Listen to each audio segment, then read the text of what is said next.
Older grapplers always like to say your recovery gets worse as you get older. Say it in this matter-of-fact way, like there's nothing you can do about it. But the truth is, recovery is your body's ability to recover from jiu-jitsu and really anything in life is closely related to your training capacity. So how much stress you can handle. And that is extremely trainable. So today I'm going to teach you how to train your body to increase your work capacity so you can handle the stress of jiu-jitsu, so jiu-jitsu doesn't cause so much stress anymore, and you can recover faster from your jiu-jitsu sessions. Before I get into today's video, if you're looking for someone to help you out with your strength and condition, write personalized programs, knows the in and outs of strength and condition, but knows what it's like to be a grappler and be on the mat day in and day out. One coaching program that would be a great fit. I'll put the link in the description. You can go down there, click on that if you're interested. So let's talk about training capacity. So like sometimes like jiu-jitsu, it's like one of the best workouts. It's like a super hard workout. And every time someone said that, I would in the back of my mind, I'd be like, all right, it's not that hard. Like I've done like harder WODs and conditioning workouts, and I've done like sparring races, which I would probably say are a little tougher than jiu-jitsu class. And I don't mean this to diminish jiu-jitsu, but jiu-jitsu feels different when you're in better shape. When you're missing physical qualities, jiu-jitsu can be very stressful physically, especially can be very stressful physically. So that to realize that if you build physical qualities, jiu-jitsu is not going to be that much stressful. And here's the kicker with that. Like when something isn't that stressful, when you do it and it's not as hard, your body doesn't need to recover as much. So the recovery is going to be a lot faster. And when you recover so faster, here's a few things that you can do. You can either train more frequently, which I kind of do, or you just you don't feel like crap the next day. You're not so fatigued and sore from jiu-jitsu the next day. So whatever you want to do, but if you want to train more jiu-jitsu, it's going to allow you to train more jiu-jitsu. If you just want to feel better and not feel so wrecked after the day after training, these things are going to do that for you too. So, and this stuff isn't rocket science. You've probably heard this before, but you just have to get a structure. The key is following a structured plan and doing that for doing that consistently so that you can actually see results. It's just like anything, right? Like you're not going to get good at jiu-jitsu if you're not on the mats consistently putting the work.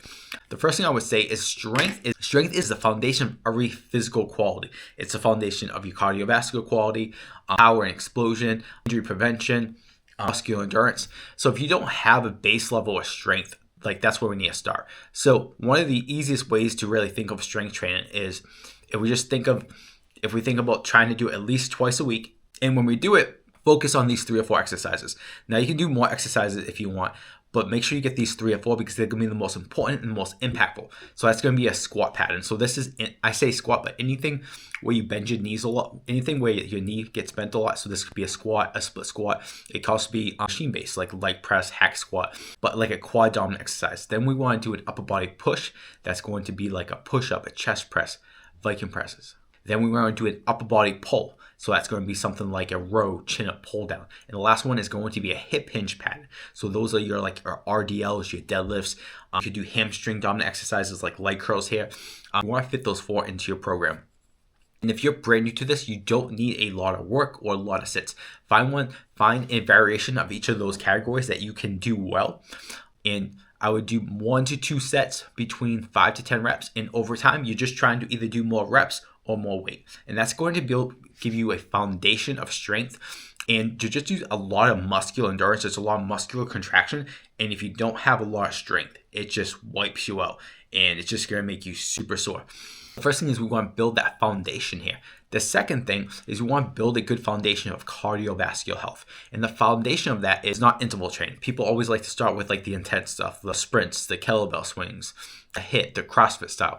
But we need to build a base of aerobic fitness. And what this really means is this is training our heart to almost kind of grow bigger so it can pump more blood to your muscles per stroke. You know how we have heartbeats, right?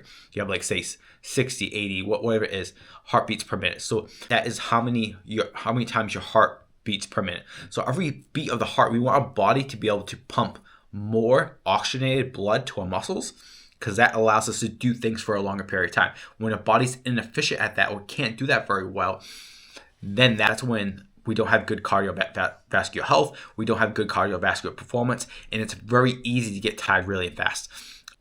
And this is very simple how we can develop this. We want to do this about 1 to 2 times a week, and we want to get about 30 to 60 minutes of moderate to easy aerobic activity. You can pick any machine you want. You can do like this style of workout's kind of boring, so I usually like just to circuit. Like I might go like 5 minutes on the treadmill, 5 minutes on the air bike, 5 minutes on the row, and just circuit. The good thing, although it's boring, if you spend a couple months like being consistent with this, you're gonna build this aerobic base, and you don't have to do this all the time. You can kind of just use jiu-jitsu as your cardio eventually. But if you don't have this right now, you need to develop it. And then, like I said before, it's going to be very easy to maintain it. But that's the second thing I would add. The third thing is I would add power, because this is our ability to produce force fast is really important, because jiu-jitsu can kind of be slow and methodical, but then it can get really fast, really quick. And if you're not good at doing that, not only are you going to probably lose those scrambles, lose those takedowns, when you even try to do it, you're going to get gassed out so much. It's just going to force you to work harder. And if we can train power in the weight room, like when you do these powerful scrambles and stuff like that, again, it's not going to be stressful to the body. It's not going to make you super sore and beat you up. So when we talk about power, what we're trying to do, power is basically I'm trying to display as much speed through my strength, if that makes sense. So usually the two categories I usually talk about power with is like jumps and then throws. You could do sprints too. Mainly those are the two very, I would say, exercise types that I usually put in a lot of my grapplers programs. So we're going to do, there's just tons of jumps you could do. If you're a beginner, you could just do like basic jumps, like just hops, side hops, like split jumps where you just have your feet and you split stance as you jump. And as you get more advanced and you get more comfortable with the impact in your bones and your joints get accumulated, you could add more intense versions of this. You could start adding maybe box jumps. You can do jump squats with weight. You can do broad jumps. There's all sorts of jumps that you could do. You can do is like throws. So taking a medicine ball, and you don't really want really heavy because you want to be able to throw fast. We want to try to display as much speed and power as we can. So medicine ball slams, rotational throws, chest passes. There's a bunch of different variations of these. I do feel like lower body power is a lot more useful from a jiu-jitsu athlete, because we're not using our arms super fast in jiu-jitsu. Sometimes we have to use our legs fast to get from a sweep or like a scramble or do a quick takedown. And a kind of like a side benefit of doing jumps and doing like plyometrics and doing power for the lower body, it actually makes our joints more resilient to injuries. It's going to make our knees and ankles healthier, because one of the ways we get hurt is that our body can't absorb like a sudden impact or stress.